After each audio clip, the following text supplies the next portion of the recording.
As we enter this time of uncertainty, people are talking about recessions. They're talking about, the GDP rolling back, all these scary things.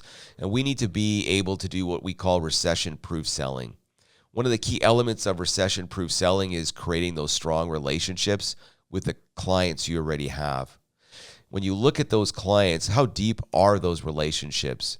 I mean, can you call into a business and talk to multiple people? Or do you only have one point of contact?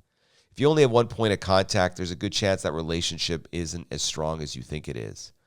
Number two, are they sharing with you some of their fears and concerns about the market, not just with your product or service, but their business in general?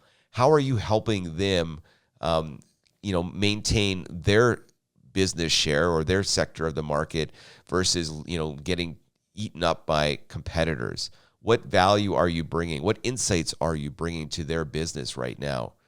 Are you just talking about your product or service, or are you talking more strategically around how do we move through this as a trusted partner?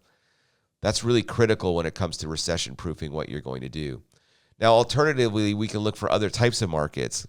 When we're in a recession, a lot of times there's infrastructure projects, there's investment in government services that really help drive money into the market. Can you shift some of your offerings into that world? Is that possible? Can we look for alternatives?